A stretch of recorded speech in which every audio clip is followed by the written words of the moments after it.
ignore the coaching chatter in the beginning for another episode of It Is What It Is podcast. I am your host, Cody Kelly. Look, connect with me on all streaming platforms.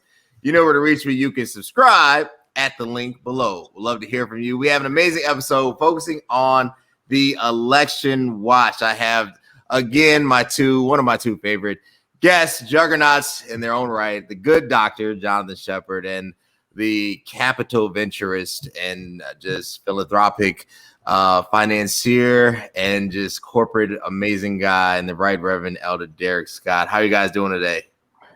Doing great, sir. How are you this evening? Hey, man, I'm getting amped. Today was late. Man, I'm doing well. Tomorrow's the election and, the end of the world. So, I mean, who knows, right? So, doing well. Excited. How you doing today, Dr. Shepard? I'm doing good. I'm excited about tomorrow. I'm excited about our future. You are. I am. I am one of those people that I am not going to allow the negativity to turn me or get me turned down. I'm still somebody over here says they're a hope pusher. So hey, I concur with you. I'm a hope pusher, and I don't believe there will be any violence that will come out of this that will deter from the country moving forward. Awesome. So that means you voted for Kanye? Kanye was nowhere on the ballot. That's true. I didn't see his name. I wasn't going to vote for him anyway, but I didn't see his name. His name was not on the ballot. So let's get it started. So predictions. I'm going to start with you, Derric. What is your prediction for tomorrow? I've been looking at a lot of the polling. There's a 10-point national lead right now for Biden. Polls are deceiving, right? 2016, I think Hillary had a 6-point national lead, right, and lost. So I'm not necessarily one for polling results. But what is your prediction for tomorrow? Yeah, I think 2016, like you said, we were watching the polling data coming into it, and the reality is the polls were correct in 2016, right? It had Hillary ahead by 4 points, and essentially she won the popular vote by 4 points, 4 to 5 points. And so the polls were right. But as we know in this country, the Electoral College determines the vote. And so I think, the 10 points that we're seeing, this margin right now, I think personally, this is not any scientific rhyme or reason. I just think that I think Biden has pulled out with a strong lead here. And I think there are some key swing states that what Hillary couldn't do 4 years ago was get certain people off the couch to actually vote. And I think the difference that we're seeing this year, especially with early elections, is that people who were indecisive 4 years ago and decided to stay home are actually making a decision, and they're going out to vote this time around. And I think that's going to be enough to swing this election. And I don't think it's going to be as close as I just personally don't think it's going to be as close as people think it will be. But I think we will see some surprises with some of those swing states still. Awesome. Dr. Shepard, what is your prediction for tomorrow? Prediction for tomorrow. Prediction is that we will see some surprises. Some states that normally have voted Republican or have gone to the red. To the Republicans, they will now become purple or blue, and I really do believe that. I think North Carolina has a very strong shot of turning blue, and I think even Florida. I think North Carolina and Florida, that Biden has a wonderful chance of winning. I think Texas and Arizona are probably still a little ways. Right. But if he wins Texas, if Biden wins Texas, then it's game over, truthfully. So I believe that Biden will win Florida, North Carolina, and Pennsylvania. I happened to be in Pennsylvania last weekend to speak, and when I tell you every commercial that came on the TV after the show, even during football, was about the election. It was amazing. It is swamped up there. What I also will predict is that we will have a change in our Senate. I do believe that the Senate will be Democratic control, maybe by just one person, Mhm. but it will. The Democratic Party will now own the Senate. I think that we're looking for a change. This feels like 2008. If you all remember that when Barack Obama first won, this feels like 2008 when that blue wave came on through. So those are just some of my predictions. Do you think Jamie Harrison is going to beat Lindsey Graham out there in the great old state of South Carolina? You know, I think he has a good chance. I haven't followed it closely enough to know the ins and outs. I know that both sides have been well funded, and so it remains to be seen. I think Lindsey Graham's time is up. That's my personal opinion because he waffles too much. You just don't know what to do with him. So that makes sense. So I want to go this one. What does a Biden-Harris presidency look like? Let's say Biden-Harris wins. I'll make no surprise. I voted for him, right? And it's not, I just thought better. That was just a better option. Personally, love Kamala Harris. I think Biden's he'll do the job, right? So let's say they win. Let's say we don't get the shock of 2016. And there's not an SNL skit to follow, you have a new presidency. What does that mean for the U.S. going forward? Is it paramount? Is it like 2008, or is it more of a kind of back to normal, back to 90s type feel with very little what I would say radical progression? And Derric, we'll start with you. I think this is a defining moment for the Democratic Party. And I think if with the Biden-Harris presidency, I think the next 4 years will be a very pivotal point in the party's sort of progression of whether or not it actually moves in this very progressive direction while also addressing some of these systematic issues around race, systematic issues around how we address social policy in our country. There are a lot of people that don't feel and don't believe, and without sharing my own bias, who feel that the federal government should not have this socialist role. Right? We are a capitalist society, and it should function that way. And at the state level is where a lot of these social impacts and social decisions should be made and funded, and not at the federal level. And so I think there's going to be sort of this balance where we see the Democrats go all in for what is a very progressive social agenda. We're going to see the moving of a lot of civil rights. And when I say civil rights, around gender and around sex, sexual orientation, the LGBTQIA community, we're going to see a lot more around addressing issues of what the family structure looks like. We're going to see, I think we are going to see the courts get packed. I think the Supreme Court may even see a push with expanding those seats on the Supreme Court. Joe Biden wouldn't go as far as to say he wasn't going to do it, but he wouldn't go as far as to say he would, which leads me to believe that he's strongly thinking about it. And so I think that's going to happen. And I think that that's going to really drive the direction of the party. And then lastly, I think there's going to have to be a stake in the ground around this whole conversation around the Black contract with America, or this Black agenda, and what it actually looks like and what problems it's actually going to solve. Because I don't think people, like our Ice Cubes and the Lil Waynes of the world who have been very, very vocal. I think at this point now there's going to be a fire held to Biden and Kamala to say, okay, y'all got it. Now what you going to do with it? How are you going to address these issues that we've been very vocal about? We've come with, let's see you execute on this plan. And if the Dems drop it this time, I think in 4 years from now, they're going to be held accountable in a very strong way at the polls.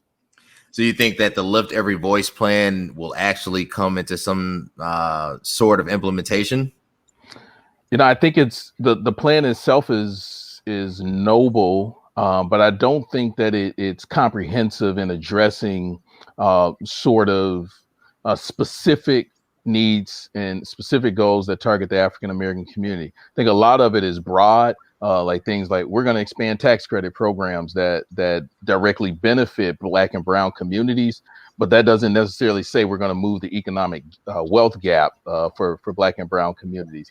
And so I think while there are programs that are targeted towards addressing issues in Black and Brown communities, and those programs as a byproduct sort of move the needle for us, I think there has to be a more demonstrative exercise of saying, how do we move Black home ownership? How do we move the needle on wealth enhancement and getting dollars directly into the hands of Black and Brown folks? How do we eliminate debt for people of color, whether it's student loan debt, or debt that they've taken on to start new businesses, access to capital? These have to be very, very targeted things that right now I don't think the Lift Every Voice plan directly addresses, but I think it starts to sort of scratch the surface a little bit of what we can see as a ever evolving conversation that needs to happen over the next few years. No, I think you're absolutely right. I think the Lift Every Voice plan, the Platinum plan, the Contract for Black America, are great philosophical truths, right? And probably the Lift Every Voice plans is a little bit more fleshed out, right? Because it had to go through the CBC, but it's still not really addressing the iceberg. But let's take it up there. Dr. Trevor, what if Trump wins? Let's say 2016 happens all over again. Let's say Florida goes, my prediction is that Florida actually will go to Trump. Let's say Texas doesn't break and go purple. It actually stays red. Let's say Jamie loses South Carolina. Right now they're neck and neck. Let's say Lindsey pulls it out even by a very narrow margin. I do have Biden winning Wisconsin and Michigan, which is different, but I don't necessarily have him winning Pennsylvania. Let's say he gets a magical 270 electoral votes, or it goes down to a Supreme Court decision, which we know right now the court is in favor of him, right, with the new appointment. What does that mean going forward? What does that mean going forward? I mean, you gave too many hypotheticals there, Cody. Well, what does it mean? What does it mean? Let's start politically. Let's start politically, and then let's flesh it out. What does it mean politically going forward? Yeah, I mean, politically going forward, if Trump wins, that just means that we have reasserted that his agenda is okay. That's what that means. When you are up for re-election or for a promotion or whatever it is, when your term is up and you get voted back in, that means that people are okay with the track that you are on. The problem is that people are not okay with the track that Trump is on. And so I need to answer even some of the questions that the question that you just asked earlier of Derric, and I'm glad he dealt with that perspective, because I don't have to deal with that perspective. But let me tell you what is the biggest thing that is going to be on the platter for both the Democrats and the Republicans is going to be healthcare.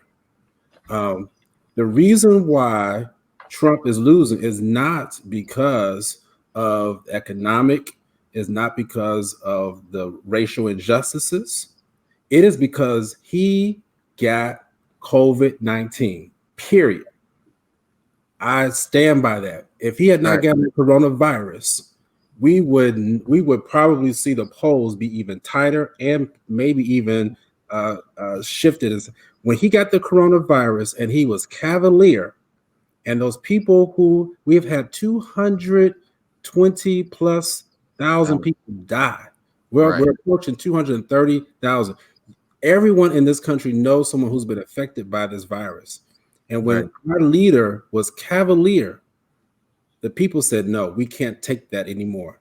So healthcare is going to be on the platter for both of the parties. And we're going to have to see how we're going to take care of this. We can't get into the racial injustices. We can't even get into some other things until we know as a people that we're going to be okay coming out of this pandemic, because it is not a guarantee. Now, as a faith believer, I know that things will be okay, but I don't know how long things are going to stay in which they are. Dr. Anthony Fauci, if we listen to what this man is saying, we are in for a lot of hurt. He knows what he's talking about. There is no discrepancy amongst the scientists regarding what is happening here. So I like the things that we are going to be projecting to happen, but the number one thing that we must deal with, whether it is Trump, whether it is Biden who wins, is what are we going to do about the health of the people in this country? And if Trump continues to do what he's doing, the health of the people are in jeopardy. And well, how do you address that? You talked about the health. So I would say 70-30 agree. I think it's a split. I think health and econ are probably hand in hand, and one is affecting the other. When it comes to addressing health challenges, right? That's hard because it's so layered, but specifically COVID, right? And how its impact on the world has been. Where do we start? Is it just shut everything down? I mean, you're in the medical field. You are a doctor, not a pretend doctor on one of these shows. You're a real MD. You're a real doctor. Hence the screen name right there, right? What do you tell? What do you recommend? What is the plan going forward? Do you say shut it down and until we come out with a vaccination that has gone through proper trial testing, don't move? What is the plan going forward? No. The thing is not to shut it down until a vaccine, because you could be shut down for years. So no, that's not the plan. And you don't hear the scientists saying shut down. So that's not the plan, to shut down. The plan is to have a comprehensive plan that spells out what we need to do to protect ourselves until a vaccination is available. That's the problem. There is not something that people can have a roadmap to follow. Everybody wants to blame this one. When whoever gets in, whether it be Trump, he can still turn around. Biden gets in. I pray that there is a comprehensive plan. And I see one of the comments says people need to wear a mask. Right. Mask saves lives. Yeah. There's no debate about this. Yeah. And then when we have certain gatherings, we need to be able to follow the protocols and guidelines. I've been to enough things outside of my house now. I've been to my job now to know how to be able to care for people carefully and not get the virus or not get sick. Right. So we've been going through this long enough to know how to behave ourselves. The reason why we're not behaving ourselves is because we have leaders in control who don't know how to behave themselves, and people are modeling what they see. Do you think a national mask mandate is the appropriate response? Yes. And how would anyone caught without a mask would be penalized, or? That would be up to the states to determine. But yes, there's not really, I don't need to give a response or elaborate response to that. Yes. You need to wear a mask. Yes. Do you need to wash your hands? Yes. Do you need to watch your distance? Yes. These are things that have been proven over and over again to work. No, I agree. I personally wear a mask. I've always been an advocate for it since Fauci has made his recommendation, because I believe in science. I think a face mask is just as probably going to show. Just I call it the condom for the face, right? Like, you need to wear one if you're going to be socially active, right? So this is just me. This is my wild sense of humor. But speaking of that, hey, this is it is what it is. It is what it is. You can say whatever you want on this show.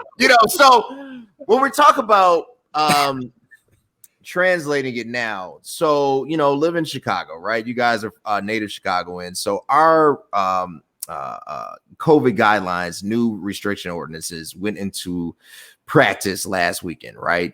Restaurants are basically shut down. Church now has to abide by an even more restrictive guideline going forward, as far as having people, inside the service and whatnot. And it's just like it's a domino effect. I totally agree with it. I totally support it. I also feel like it's a bit disingenuous. And what I mean by that, if you don't have an economic plan that supports this mandate, what are you really saying? Are you telling people to stay home and to starve? I always feel like I think people don't have a problem obeying, right? I think it's just, you also have to provide economic salvation. You can't just have one or the other, and they go hand in hand. So Derric, right? This is your area. the lack or the economic impact has been catastrophic. What would you like to see from the federal government, despite whoever gets in, going forward? Yeah, I think that's a great point, because if we're going to ask people to sort of temper down, and we're going to ask people to change their behaviors, we also have to make people whole, or to some extent provide some relief to people who are experiencing challenges. And I think about restaurateurs, right? One of our tenants is a restaurant that you typically would have 90 or 90 or so seats in the restaurant. And now he can only serve, up to about 30 people in his restaurant. He's at about a third of his capacity. He's expanded his outdoor space to try to, we're in Michigan, so he's trying to increase his, season to allow for outdoor dining. But had we not given him, several months of free rent, he would have had to terminate 14 employees, right? And he's not eligible for PPPs, and he's not eligible for some other things because a lot of his employees, because of the way he has to pay for them, in many places where we see small businesses, in places like Chicago and Detroit, we have an informal economy. And so with these informal economies, there are a lot of people who are apprehensive about participating in federal programs. There are a lot of people who are apprehensive about giving out their personal, their business information to apply for certain types of funding and support. And so I think there's going to have to be a combination of resources. One, that directly impacts small businesses, that gets money directly into their pockets. And we're not talking about loans, right? We can't do more and more loans because people are already at their debt limits. People are already tapped on sort of their credit profiles. And so we're talking about immediate relief that allows people to continue to make regular monthly payments, but then also relieving some burden on the individuals with federal mortgage programs, for instance, right? We gave the banks this is crazy. We gave the banks a huge break in this last relief package, and then left it up to the banks to say, maybe we'll pass that relief on to the average mortgage holder, right? Which is crazy. My father had COVID for several weeks and was just kind of out and down. And so couldn't work, couldn't do some things. And so we're calling his bank, who has a program that they use at their discretion to determine whether or not they're going to allow him 30 days or whether or not they're going to allow him 90 days or 120 days for forbearance. No, let's make it clear. The federal government needs to hand down a mandate that says that any bank that takes a relief on a federal mortgage or federal loan program needs to pass 6 months or 12 months worth of relief on to the borrower. And so I think without those level of mandates, that comes directly from the Treasury and directly from these stimulus packages that come down, I think we're going to see people hurt. And if people are hurting, they're going to go out and make decisions based on their need. They're going to leave their homes. They're going to go do what's best for their family. And the public health aspect of that may take second place to the fact that I need to put food on the table. I've got medication to buy. I've got a senior that I'm taking care of. I've got kids that I'm taking care of. And so we know that people are going to make their own decisions. Right. And using your example, Cody, some people don't strap up and use protection. So not everybody's going to put on a mask. Right? Baby mamas for days. They're going to make that decision. And so I think we've got to make it easier for people to make the decision to do the right thing. That's true. Could you? Yeah. Let me just say this, Cody, and I agree with everything Derric said. The government has the capability to bail us out. Period. I've seen other countries do it. So I hear what you're saying, but it's not rocket scientists. It baffles me. Why are we sitting having these discussions when the federal government can do it? They do it for other people. And it's not a partisan issue. This isn't a partisan thing. This is American people are hurting. This is not Democrat, Republican. You just need to get it done. And the fact that we can push through a Supreme Court justice in less than 30 days, but not have a conversation about a stimulus package lets us know where we sit in the minds of those decision makers. And I think that has to change if we're going to curb this virus. That economic policy is going to have to change because people are going to suffer, and they will make decisions that are in the best interest of their own families and not in the best interest of the collective whole. Absolutely. No, well said. I think both of you are dead on, especially because our money's not backed by anything. We've been off the gold standard for years. It's literally printed currency. Just print more, and I know you would make Steve Mnuchin and a lot of other, economists really mad by saying just print more, but literally just press print, So I totally agree. Let's take it to how it impacts. So, Dr. Shepard, there's this talk that if Biden gets in, socialized medicine, first of all, newsflash, obviously I believe in capitalism. I'm an American. I participate in the economic opportunities that have been afforded to me. And to some degree, I'm a capitalist. Yet I do believe in more of a, I won't say control, but definitely a imbalanced market, right? Like there shouldn't be these extreme just outliers, right? Like $1 trillion companies scare me with no taxation, right? You know what I'm saying? Like I just think that there needs to be responsibility across the board. Mm-hmm. But when it comes to socialized medicine, that's the terminology that is thrown around. And you being in the medical field, what does that mean? Bring clarity, right? Because people think that socialized medicine is a bad thing. People might think that means the government is saying, I can't go see Dr. Shepard. I got to go see Dr. Phil. I don't like Dr. Phil. Right. So what does that mean? How can the government help? The two-part question, the second part, how can the government help restructure or reimagine these services so that U.S. citizens can benefit in the most advantageous way? Well, to answer the question simply, socialized medicine means different things to different people. So I don't know to which person I'm speaking to, but to Bernie Sanders, it means something different. To Joe Biden, it means something. So people like to throw around this term socialized medicine or socialism. People really need to go back to their history books and read up on what socialism is. And so socialized medicine, I think what people are referring to is where we have healthcare for all, and that it is a equal payer system. So right now in America, in the capitalist system, we have different insurance companies who profit from people's illness. Okay, people profit. These companies profit from how sick you are, and they really profit off of those who are elderly and who have chronic illnesses, because those are the persons who go to utilize the services the more. So they're signing up these persons. And again, I was talking with somebody here in Maryland just about this recently.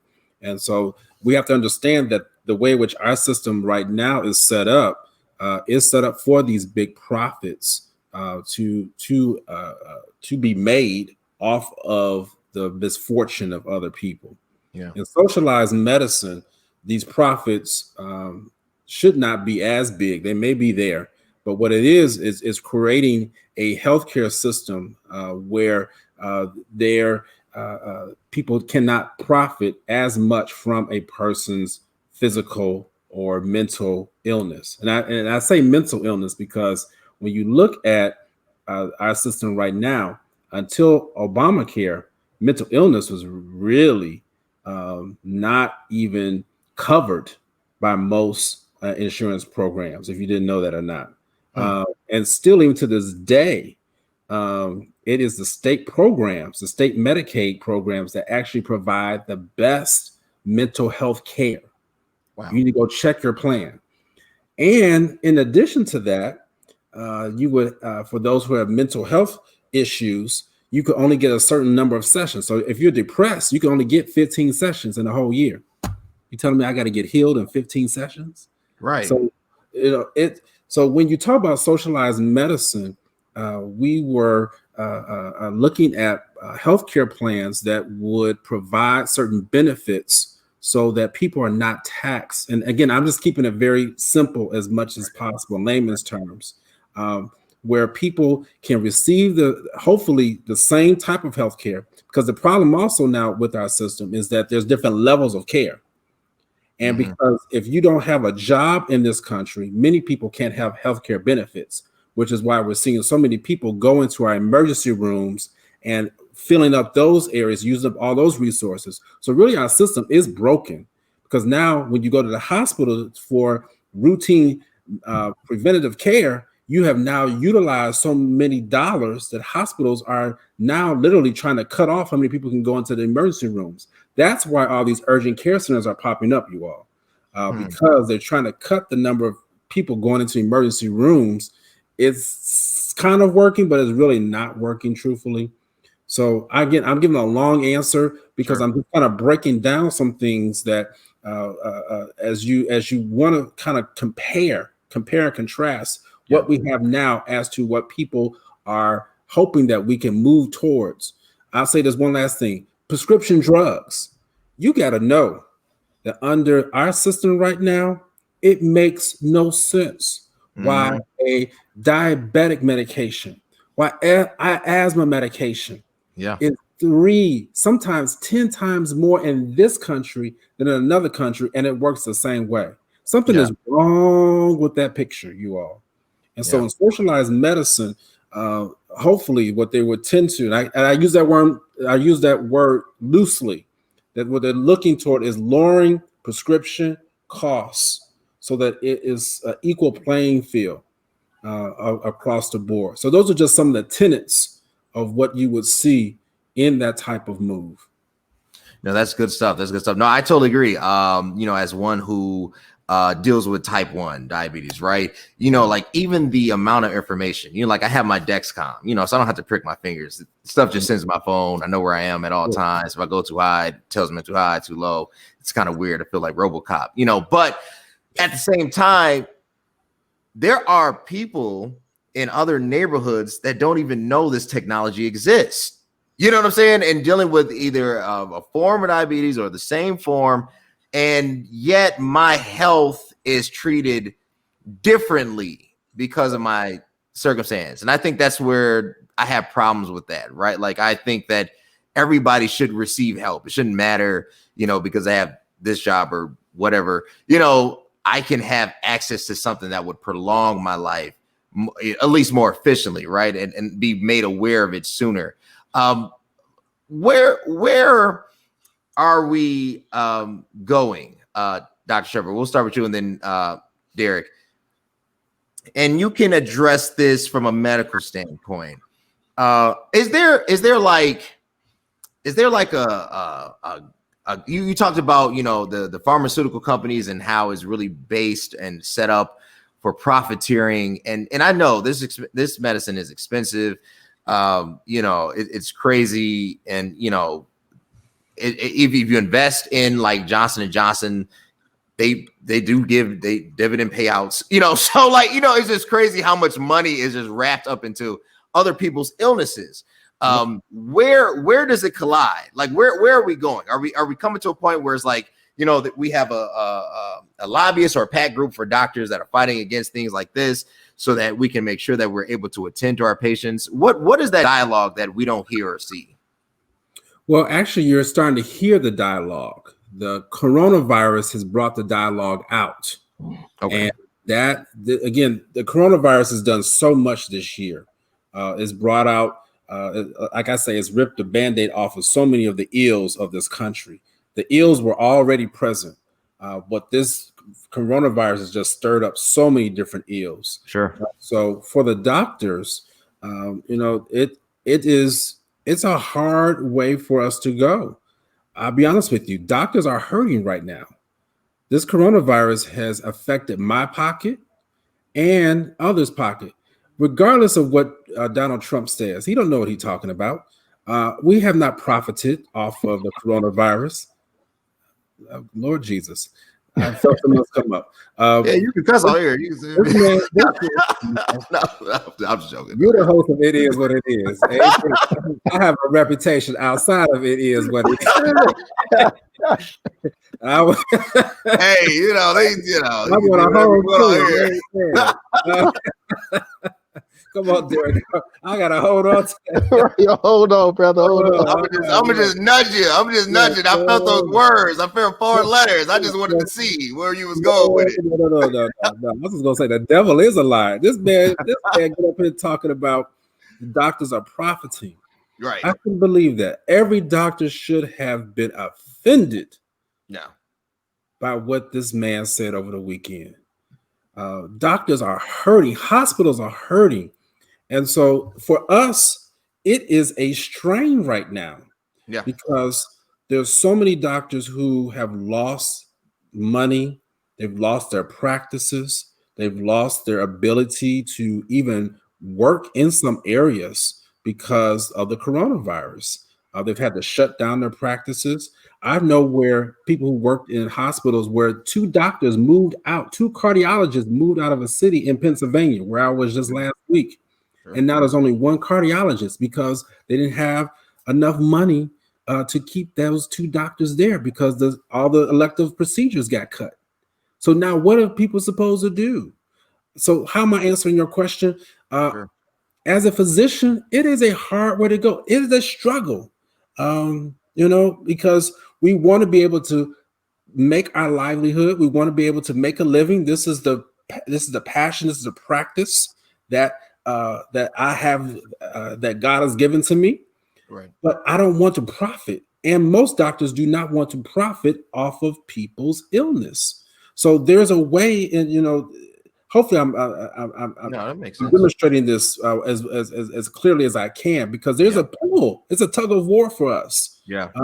It's not. We don't go around thinking the worst of people. For that to be said about a doctor is truthfully just disparaging, disrespectful. I love it.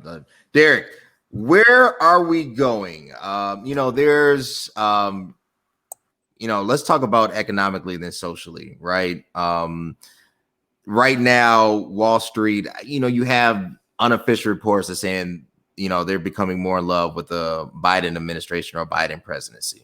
At the same time, they haven't disavowed what a Trump presidency would look like for economic outlook. And from all this, it's created a lot of tension. Rumors of increased gun sales.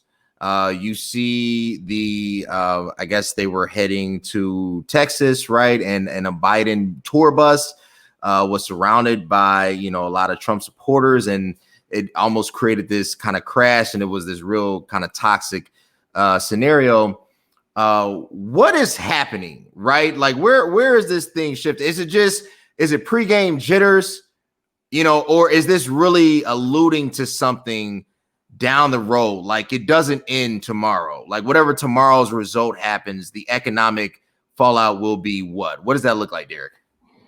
Yeah, well, I think 4 years ago really showed us something, and I think everybody was saying, there was a lot of rhetoric around we're in a post-racial society, and we've overcome sort of these civil unrest issues and these demons of our past as a country.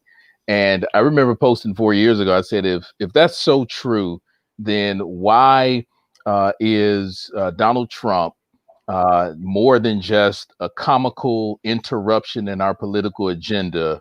Why is he now all of a sudden someone who's leading in the polls and someone who is being taken as a serious candidate with all of the hate rhetoric and all of the racist language that was coming out of his mouth at the time before becoming the president? And I think the reason is because there were so many undercover people that felt uncomfortable doing that during while we were all holding hands and singing Kumbaya around the campfire with President Obama. Sure. That it was just uncomfortable as a country if you were a bigot to come out and say, hey, I'm a bigot.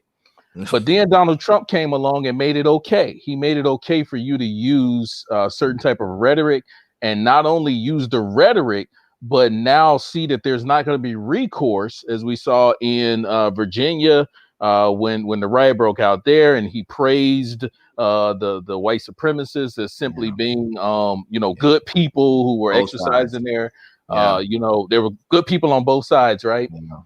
And so I think when you start to see this, this discourse play out over the last 4 years, there's a legitimate group of people who think that somehow God's righteousness is being executed through this man with this hateful speech and language that we're seeing. And so I think what a lot of people are concerned about now is even with tomorrow's election, with the results, that people are preparing for the worst. They're preparing for civil unrest. They're preparing that if Biden wins, that now all of a sudden we need to become the righteousness of God and go out and execute that judgment. That's why we can follow a campaign bus down the highway in Texas because we're doing the Lord's work somehow. And I think, if we're not careful, we're going to get into a us versus them. And I think the language that we're seeing even on both sides is like, we ready. It ain't just white NRA Republican gun, NRA card carrying folks that are going out buying guns. It's folks in the hood going out and buying guns. Everybody's going out and buying guns. Everybody's going out and stocking up on groceries. And so I think we have to be careful that after this election, we still got to live together peaceably. Right. And, forgive me for still being a preacher, 100% of the time, not all, not sometime, but all the time. I'm still I still believe what that book says. And it says we've got to live peaceably with all men, and we've got to learn how to do that. And so regardless of whether Trump's in office or regardless of whether Biden's in office, we've got to figure out how to put these differences aside and this language aside that we continue to throw and hurl across social media at each other. I've never seen, let's forget black and white. I've never seen so many black folks and so many Christian folk attacking each other on social media because they have a difference of political opinion. And I think if we're not careful, it's satanic, it's demonic. And what we don't see is that this conflict is an internal conflict that if we don't reconcile it with ourselves, forget what the world's going to look like in 5 or 10 years from now. We're going to tear it all apart. We're going to be in the 60s again, burning our cities down if we don't come together and figure out how to move forward as a nation and as a country of people who want to see the best for our children, for our communities, for our families, and for those around us, regardless of what they look like. And so I'll leave this last little piece here. When we talk about sort of the markets and the economy, the economics of it, I think I had a lot of friends exchanging messages in the chat that I'm in, all investors, and folks are like, well, do I sell before the 3rd? Are we going to see the market crash on the 3rd? Like if Biden gets in, is everything going to flop? And if you weren't paying attention, the last week was actually rough on the markets. The markets have already started to make a move. And so I think there's people that are going to benefit regardless. There are people who know how to play the game. There are people that are controlling the markets. And at the end of the day, it doesn't come down to whether it's a Biden or a Trump. It comes down to these decisions that our legislators are going to make in the House and the Senate to provide economic relief and benefit to people, to Wall Street, to big businesses. Our airlines still have a huge issue to address. Our the hotel and hospitality industry have a huge issue to address. And the one that we won't talk about are our farmers and agriculture. Agriculturally, we got to help do something about our farmers because they're struggling right now to get product to market. And so USDA stepping in, buying senior lunches or meals, and we're handing out meals and things like that. Sure. And that's one way to provide some economic relief for farmers. But if we're not careful, we're going to see a food shortage here because we're not taking it seriously and we're not addressing the big issues. No, I love it. I want to introduce my guest, John. Thank you, Bishop Robinson, so much for joining us. I appreciate you. I'm just a small town, light-skinned Kojic preacher. So anytime anybody wants to come on this platform, you're more than welcome. I want to start with you, Bishop Robinson, and you have the floor. And then Dr. Shepard, then Derric. This is probably the last question. Derric really hit on the internal turmoil that's happening in the body of Christ, right? I joke, I say things, I'm wild. I got a wild sense of humor. If you know my dad, he had the same sense of humor. That's just me. Don't mean anything by it. I just like to laugh. I don't always like to be deep because if you grew up like I grew up with, everybody else was playing baseball. I was visiting, the sick and the shut in and watching older people die, and it just messed me up. So I like to laugh to deal with pain. That's just me. But I've never seen the church so like this. There's always been differences. We've always had differences, but now it's just, we're not even communicating. It's just like, my side versus your side. So Bishop Robinson, so coming into tomorrow, we've always had the evangelical church. We've always had the black church, but now it's like we have fractions within that, right? Like there's subgroups even within those broad categories. What should be the church's response for tomorrow? I've seen, and I know that's kind of a loaded question because you can go anywhere with it, but I've seen pastors call for prayer for peace, right? Are we at that point that the church now has to ask God for peace, that there won't be a peaceful transition of power? And Bishop Robinson, the floor is yours. Oh boy. Good evening, everyone. Thank you for having me on the show. I don't know if I'm thanking you for this question. The position of the church should actually, and I say that with some, limited perspective, but certainly it is appropriate to pray. Certainly it is within the universal context of the theologies of cross denominations that we should always pray and not faint. We should pray for peace in terms of, now I define peace in the words of the liberation theologian Paulo Freire, who said that peace is not defined as the absence of conflict. And that's important to remember. But Freire was trying to say that it is the ability to disagree with civility, that disagreement does not devolve into anarchy and gross exploits of violence because I didn't get my way. That's another thing. So we all have to work the process, which means to vote. That means we do all have a voice. The guarantee of a voice is not synonymous with the guarantee of our way. And somehow in our culture of entitlement, we've conflated the two and even created justification for that. But so it is with prayer. We have the right to ask for whatever we want, to come boldly before the throne. But the purpose of prayer is not really to manipulate God to do our will as much as it is to discern, trust, and obey the will of God, even if that will is to have, it won't be the first time. There's a whole list of rulers of questionable character in Israel's history. So that's the mystery of it all. So yes, we should pray, but with all of those things in mind, I would say. So that means you voted for Kanye, right? Is that what I'm hearing? Or no. I have a different personal opinion. I love it. Dr. Shepard, and then I'll give everybody their 1 minute question. 1 minute.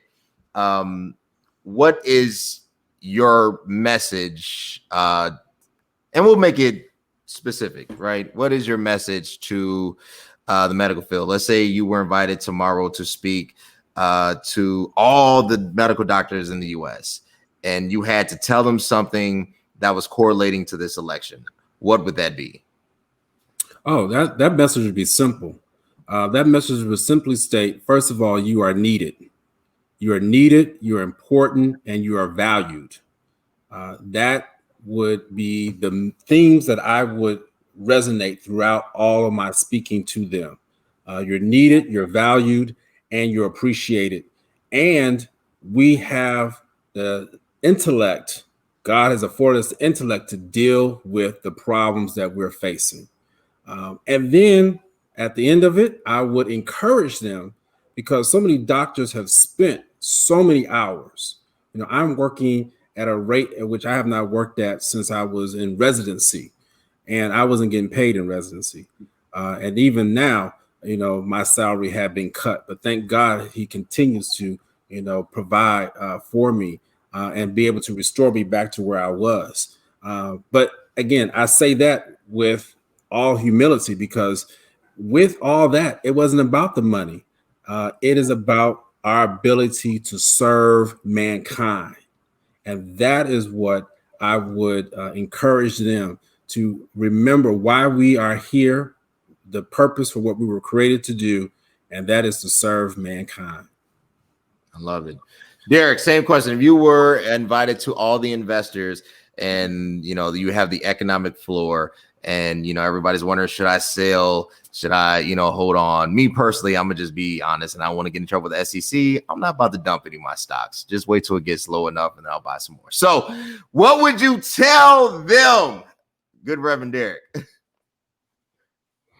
Well, first of all, I think it's important to note that I don't operate, and I think this may sound very cliche, so Sure. forgive me, but I really don't operate on the world's monetary system, right? Because I don't place my faith in this very uncertain time and these uncyclical things. And I think a lot of people who do that find themselves depressed, and they find themselves, their mood moves with the economic cycles. And so what I would encourage people is to, one, think long term, and our future is bright. I believe that. I believe that the best is ahead of us, because if the best was behind us, we're in trouble. I believe that the outlook is going to look bright in the long run, and I think we have to continue to stay the course. And what I mean by stay the course is we know where the critical investments are needed. We know where our money is best put to work. And now is not the time to be frivolous. I've been telling all of the people in my circle, if you don't need it right now, don't buy it. Don't pay for it. I do believe there is economic drought coming, a famine that's going to hit the land. I don't believe that God's people will be affected if they exercise biblical principle of knowing when to sow and when to reap. But one of my favorite scriptures in Proverbs says, consider the ant who is wise and knows when to store. And so when times were plenty, you should have been storing. If times are still plenty for you right now, keep storing, because there's going to come a day where cash it's already king, but cash will be the economy of the hour. And those who are not prepared are going to miss opportunities. Right there, you're going to see real estate prices drop. Yeah. And you're going to see what will become a buyer's market. And if you don't have the cash to buy, banks ain't going to lend you money. You need to be ready to move and have cash on hand. But if you bought that Dooney and Burke, or you've been, going on them these quarantine vacations to Mexico and Cancun because you just need to get away, Right. That's money that you could afford to store up, because I promise you a year or two from now, there's going to be some opportunities that you don't want to miss because you didn't properly plan for them. No, you're absolutely right. You could have opened up a dispensary with all the stuff you spent on going to Mexico. So, Bishop Robinson, you have the floor. If you had to tell there, come on now. Come on. I'm not gonna let that slide. Elder. That's just a little. I will say though, if I had invested in something a few years ago, Lord have mercy, the way that thing jumped. I'll chat offline. But anyway, so Bishop Robinson, you had to stand before the body of Christ, and that'd be a whole lot of people, and they're coming up. And obviously you can't endorse anybody, but if you had to give them some words to go forward on in a minute, what would you tell them? Wow. I would tell them to exercise our fullest opportunities that are available to us as citizens. You got to get involved in the moment. You got to see that in the voting. It is your voice. You got to at least do that. Don't let apathy kick in. And again, I would equate it with prayer, that we can express what we want. And then we have to trust that after we've done that, not just to sound churchy, but it's the wisdom of the scriptures. Having done all to stand, meaning do all of the parts that we have been given the common grace to do, and then trust that God has a plan and that somehow it's going to work out for good. But we have to do our part, and that would be the 1 minute elevator pitch. Yes. I love it. All right, guys. Well, I appreciate it. I'm super excited. I have some amazing episodes. Right now, I have to put things until tomorrow, when tomorrow's results come in, I don't know. But for sure, next week, we're doing the Surviving the Holidays Couple Edition. And we also got some things along fitness. But I'm really excited about tomorrow because my hope and prayer is that we just move forward as a country. That's my hope and prayer. I didn't have anything deep on that. But Bishop Robinson, where can they connect with you? What are you doing? Where can the people connect with you? I'm at Bishop G. Robinson on Instagram, Bishop CGR on Twitter, and CGR Ministries on Facebook. Love to stay connected. Awesome. Right, Reverend Derric Scott, where can they connect with you? I'm Derric Scott on Facebook and Hope Pusher 24 on Instagram. Awesome. The right good Reverend Dr. Jonathan Shepherd, also running for the general board. Where can they connect with you? Not the general board. The general board of certified medical professionals. Right. You can be the Bishop of Medicine. You know what? I say. You know, Bishop Robinson is the Bishop of Medicine over at mental wellness. Yeah, he got a new appointment, y'all, since the last time we got together. Hey, he coming up. I felt your report increase with that. Yeah, Bishop.